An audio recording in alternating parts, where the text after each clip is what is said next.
All right, we welcome into the studios today Melissa Brantley with South Central Health District. And Melissa, it's been a few weeks since we've spoken with you, but we're glad to have you in because especially with the executive order that was passed down just yesterday, the governor released some information for us, and we want to help get that information out. A lot's changing right now, isn't it? It is. A lot has changed.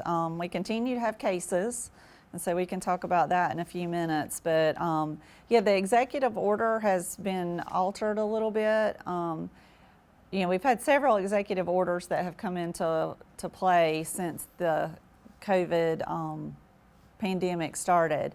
And the most recent one will take effect at midnight on June 16th. And so we can talk a little bit about the details of that. We're still kind of combing through it because we just got the information, but I can give a few highlights of that. Okay, awesome. So right now, at this point in time, we see a lot of churches that are getting back together. They're practicing the social distancing. Right. We see restaurants that have reopened, most of which are allowing people to come in and they're, you know, skipping tables and going by the order that says so many square feet and, you know, how close you can sit to anyone. Of course, we still have some restaurants that are not open to the public, but most have. Right. Most are allowing people at least to go. It's been tough on restaurants. Yeah, it has. You know, we continue to tell restaurants, you know, it's really up to you as to how you want to open, as long as you're meeting these requirements. But we do have some businesses or restaurants that say, you know, I'm just not ready to open my doors to the public yet. We're going to continue to do takeout and drive-through service, and that's really up to the individual business owner to decide.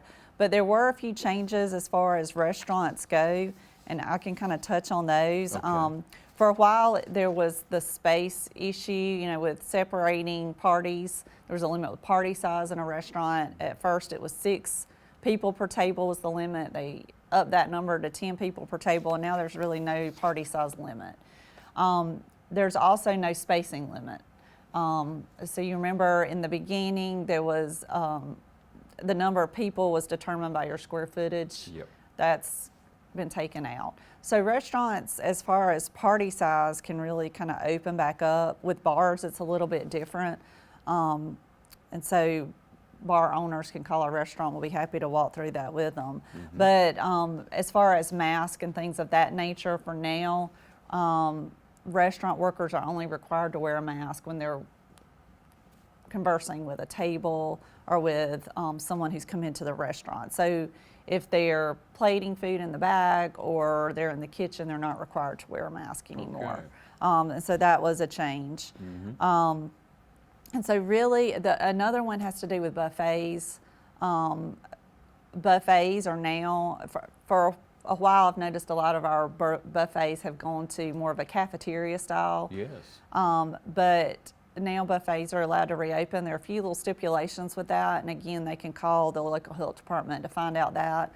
One of them has to do with, you know, having hand sanitizer available at the buffet, and another one has to do with changing out spoons and serving utensils and things like that. But again, we urge restaurant owners or managers to call the health department if they want, you know, specific questions answered. So, you know, the takeaway for this as far as restaurants is concerned is restaurants can now be pretty much open. A few little things will look different as far as masks and things like that continue, but other than that, So we should see most of them start to open up. Yeah, restaurants and bars are back full-fledged. Bars are a little different. As far as the number of people that can be in a bar, it was 25% capacity. Now it's 35% capacity, so it has increased a little bit. But that's really about it for now. And restaurants, it's table to table. There's no more. You got to skip a table. You have to dispose of menus. So all they can that's pretty gone. much be and at full that's capacity. pretty much faded out anyway. Yeah, that's at full capacity now, from what we can tell with the order. All right. So yeah, restaurants So are back in it's very business. encouraging. You still have an element of people, and it's your own best judgment as to where you think you are, but you still have an element of people who are very, very careful, and then you have an element of people who aren't concerned whatsoever. Right. So what do you say to those two groups? Well, as far as public health goes, our message has pretty much stayed the same. COVID-19 is real. It is out there. We've seen the cases. We continue to see cases daily.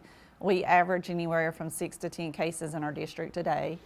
And as far as the totals go, we've had 540 cases, which, some may look at the number of people in our district and they're like, well, that's really not a lot. Certainly if you're one of the people affected, then it's a lot to you, right. Or if you're a family member who's affected. So we continue to see cases. Our case numbers have pretty much stayed the same. I'm thankful that we haven't seen a huge outbreak as far as like community spread. We've been able to keep it at a relatively manageable level. When we look at deaths, just in Lawrence County, we've had 1 death, and so people say, wow, that's amazing. I think that really kind of says a lot for our healthcare providers in our community as to the level of care that they're given, because I know firsthand that we had multiple people on ventilators just here locally, and the fact that we only have 1 death in our community is pretty remarkable. So I think it speaks volumes for the healthcare providers and the quality of care people get in our community. So I wanted to mention that. As far as cases, we continue, the county with the highest number of cases in our district is Wilcox County. They had a couple of outbreaks in facilities, long-term care facilities, and so that's really impacted them. So they have had 115 cases. If you look at the county size, it's one of our smallest populated counties with the highest number of cases. But one thing I mentioned before is, that's one of our most southern counties, most, I guess, southwestern county, and so it is possible that we're getting a little spillover from the Americus Albany outbreaks that we saw. And so when you look at a map, if you look at a map of the COVID outbreak, then they are one of the highlighted counties because they have a high number for a small county. Our next highest number of cases will be Lawrence, but it kind of makes sense because we're the most populated county in our health district. In Lawrence County, we've had 104 cases. So not too much lower than Wilcox, but then we have a much higher population than Wilcox County, so it makes sense. As far as deaths in our whole district, and we serve 10 counties, we've had 22 deaths. Most of those were in Wilcox County. We had 14 deaths in Wilcox County. So again, a disproportionate number of deaths in Wilcox County, and you look at all the other counties in our health district. And a lot of it is because of the long-term care facilities that were affected. Yeah. We have a lot more information for you. We want you to stay tuned. We're here with Melissa Bradshaw. We'll be right back. Hi, I'm Helen Powell. Been serving the Middle Georgia area since 1985. If you would love an exciting career, please call me. Careers in Cosmetology, 129 North Franklin Street, 272-1967. Hi, I'm Ashley. I'm an upcoming graduate from Careers in Cosmetology. It's been a wonderful experience, and I encourage you to contact Ms. Helen Powell for more opportunities. Hello, I'm Christy at Careers of Cosmetology. I've recently enrolled here and I'm excited about the opportunities that lie ahead. Hey, my name is Daphne Jackson. I'm excited to be enrolled in Careers in Cosmetology. If you would like this opportunity, contact Careers in Cosmetology. Hi, my name is Caitlin. I've been enrolled in Careers in Cosmetology for about 4 months now. I'm really enjoying it, and I think if this is the career for you, you should definitely come see Miss Helen Powell. Careers in Cosmetology, 129 North Franklin Street. Our number is 272-1967. Give me a call. Summer's here and we're at Roach Farm and Garden. Time to treat your feet. We have a full line of Georgia boots and a new shipment of Twisted X boots and shoes. And while you're getting your boots, grab a pair or two of Carhartt pants. Make your honey happy, our greenhouse stays full with new shipments of plants every day. From your yard, small garden, or 1,000-acre farm. Roach Farm and Garden carries all your seeds, fertilizer, pest, and weed control supplies. Special projects around the house or farm, Roach Farm and Garden has all your bolts, screws, nails, welding, and electrical and plumbing supplies. Don't forget, we have a full line of pet supplies and feed for anything from chickens all the way to horses. While you're in, check out our new batch of bunnies. So come check us out at Roach Farm and Garden, 2 locations, Dublin and Wrightsville.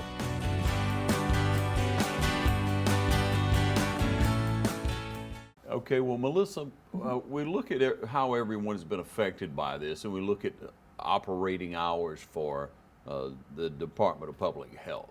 So let's talk about that, because a little bit's changed there, and then also reiterate what services are available to the public now. Well, our health departments are now open every day. We're back to normal operating hours. You know, over the months since we've been managing this and the testing that we're required to do, we've kind of figured out how to manage operating our health departments at full capacity and also testing. And so we've, through the course of 2 months, been able to figure out how to juggle that. And so we're proud of that testing that we're able to do, and then that we're able to offer health department services. So, you know, health departments are open at full capacity. People shouldn't have an issue with getting birth certificates, death certificates, or getting immunizations, things of that nature. So those are now open. We continue to offer testing, and that's something that the governor really wanted to see, was anyone in the state who wanted to be tested, that they were able to be tested. And so we're able to do that. And it's amazing the number of people we had in our county that have been tested, but people from other counties that have also come to be tested. And I think it's because we, in our health district, have really ramped up testing capacity more so than even some other health districts. So now, starting Monday, there will be opportunities for every single county in our health district to have a testing site. So pretty much every person in our health district can be tested at their home site starting next week. And so they can go on our Facebook page or on our website and find out those dates that we'll be testing. So will it stay at Southern Pines? For Lawrence County, for now, we'll stay at Southern Pines because, of course, with Lawrence County being the most populated county, we do the most testing. And so for us, that site works the best. And I know yesterday, we tested, we had 16 people waiting on us 16 cars waiting on us to have testing. So we've been quite busy. We did, because of the heat, we had to alter testing times at Lawrence County. So again, we post those daily as to when we're testing, but now in Lawrence County, you can either be tested in the morning or you can be tested in the evening. In our evening, like yesterday, we tested from 3 to 7. One reason we wanted to do that evening testing is for people who work that may want to go be tested in the evening. So Lawrence County will have 6 days a week testing, and we'll continue to do that. And people from outside our district can come be tested for free. Someone from another county can come be tested for free. So there's really no reason, if you want to be tested, that you cannot be tested. Okay. How about the turnaround on the testing? Because I've heard some different stories. You can clarify. Yeah, Are it's we having phenomenal some issues with the turnaround? In the beginning, there was a long period of time for the turnaround, and it's because there were so many people being tested at one time. The testing, the labs weren't at full capacity for processing the test. Yeah. But just this week, we for a testing that was done one day, we had the labs back the next day. So we're looking at a 24-hour turnaround, which is amazing considering for a while there we were 5 to 7 days out. So right now, 24, at the most 48-hour turnaround. But we were excited this week when we finally had a next day turnaround on some of the labs. So it's much, much faster now.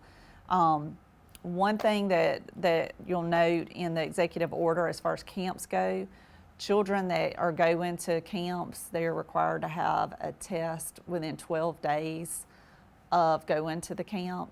And so prior to attending the camp, and so these testing services will be available for that. And we, at first, were concerned as to whether the test would come back in time, but with a 24 to 48 hour turnaround, we'll be fine with that. So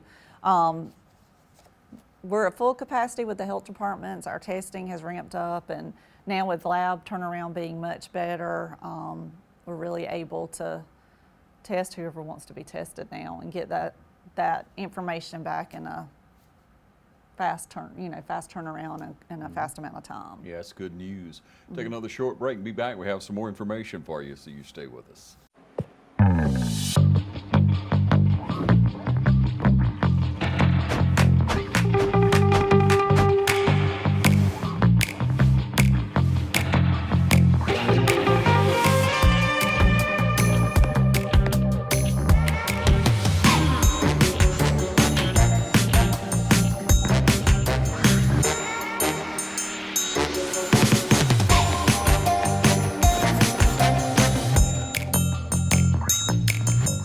Quality products and installations since 1985. That's Four Seasons.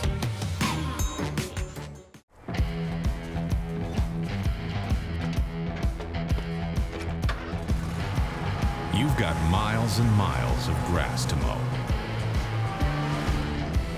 So you're going to need a machine built to perform. Day in and day out. Season after season. You're going to need a Gravely, built to mow the distance. Now at Myers Equipment and Supplies in Dublin. All right, we're back with you, Melissa.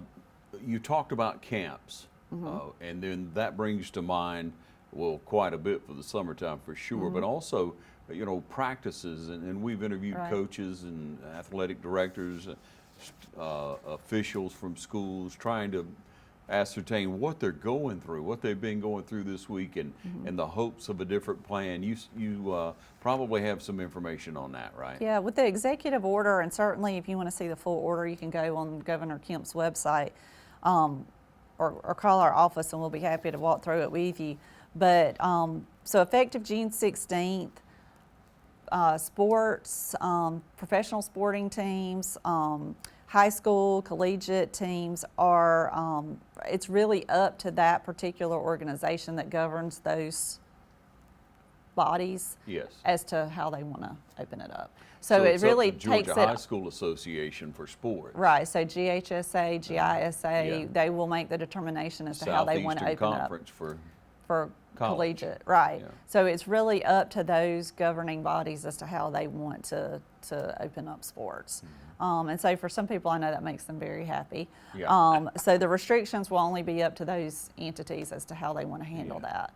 And so that, again, is effective June 16th. Does that include any crowd capacity, any fans? As far as gatherings, and I suppose one could consider a gathering at a sporting event a gathering, that is still the 50 people. If you're not able to allow 6 feet between parties.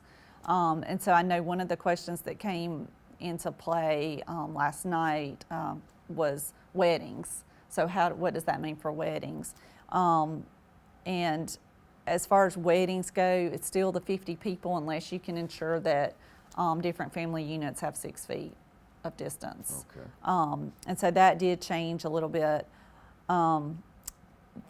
One thing to note is that this order expires at the end of June. So it expires June 30th. And so once that expires, then that gathering restriction may be lifted. It may be extended. We're just really not sure. So until June 30th, that 50 size is kind of the magic number. Now clarify for me, is that effective immediately? June 16th. 16th. So this new order runs from June 16th to June 30th. Yeah, okay. So, again, I know my son plays golf, and in one of the junior golfing leagues, we had started back playing, but we got an email last night that they had decided to halt tournaments for 2 weeks because someone tested positive within the organization. And so again, it goes back to, it's really up to that governing body for that particular sport as to how they want to open up. Yeah. And so it may be that everyone is fine with opening up, or it may be the GISA or GHSA says, this is how we want to start to open up sports. So it really depends on that facility. So as far as sporting events and sporting practices and things like that, I would say contact your governing authority for that particular sport and see how you're supposed to proceed. Yeah, it sounds like it may be situational going forward. Very if there's much. A case. If there's a case, it may look very different. Yeah, we were scheduled to play golf this weekend, but that was canceled for a few weeks. So it very much can be case by case situational. Yeah. I definitely see that happening for the summer and the fall. Yeah. So if you look at our numbers in the state of Georgia compared to other states, how do you think we measure up in all the analysis and information you guys have? Yeah. I think I really think that as far as, at least in our district, we've been very responsible. I'll say that. I think we've done a great job at keeping our numbers relatively manageable. We haven't burdened our healthcare system too much, and that was the whole point of these restrictions that started back in March, is we needed to have healthcare providers available. We needed hospitals available to care for the sick, and we didn't want to overburden our healthcare providers. And so I think with our numbers, we didn't do that. And so, one thing that I know we talked about in March is if we see in the future that we didn't place an unnecessary burden on our healthcare providers and our healthcare system by doing this, then we were a success. And so I think as far as looking at that, we were very successful. And when I look at the deaths and I see one death for Lawrence County, to me that was, while certainly we were sad to see that death, we also know there could have been a lot more. And so I think that speaks volumes for how the public handled the pandemic, but also how healthcare providers were able to treat those people. So, we still have a long way to go. We still have to get through a flu season on top of a pandemic. And so certainly we have to see kind of how that unfolds and wait until we can get a vaccine. And our hope is that will come sometime early next year. That's what we're holding out hope for. And so as far as this executive order goes, I still feel like we're kind of slowly opening up, and we'll have to kind of see how things unfold as we kind of return to a new normal. Yeah. As far as public health goes, we continue to encourage people to wear their mask when they're in public, social distance where you can, continue to be vigilant with your hand washing, with your sanitizing of hands, use a hand sanitizer when you enter a store and when you leave. And so those sorts of things, we're going to, as long as there's a pandemic, we're going to continue with that message. That message has been the same for the last few months, and we're not going to change that. But we just encourage the public to continue to be vigilant where you can as far as hand washing and the face cloth coverings. And hopefully we can still keep our numbers down as we start to kind of open up and go back to a new normal.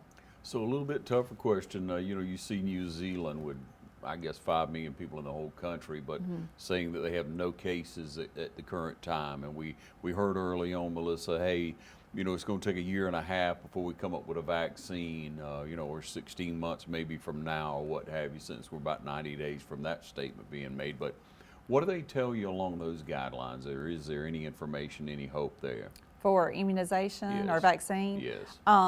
We're hopeful that there can be a vaccine in 2021, hopefully early on. But I think a lot of that has to do with the trials that they're doing right now and how those unfold. Not sure if it's going to be a 1 vaccine or a 2 vaccine. With the flu vaccine, we've had years where we've had to have a booster kind of a few weeks or a few months after, and we're still trying to determine with some of the testing that they're doing and if it will be a 1 or a 2 vaccine. Yeah. But certainly when we get that, public health will be getting that out to the public as fast as we can. But we're hopeful for early 2021. And the sooner we can put this to rest, the happier we'll all be, I'm sure. But until then, you know, we'll continue to offer testing, and our testing sites may look a little different as we head into the fall, depending on how much testing we're doing, but we'll continue to offer testing for as long as the public needs it. Yeah. So if we missed any information, where could someone go to get? You can go to Governor Kemp's website, and when you go on that website, there's a tab for executive orders. You want to go to the 2020 orders, and it should be the most recent order at the top of the page. They're dated, so if you look at June 15th or June 16th, excuse me, the orders, that's when this one comes up. And I'm not sure if it's dated June 16th or if it's dated for yesterday's date, June the 11th. But either way, you can find it there, and if you have specific questions, feel free to call us. We'll be happy to go through us.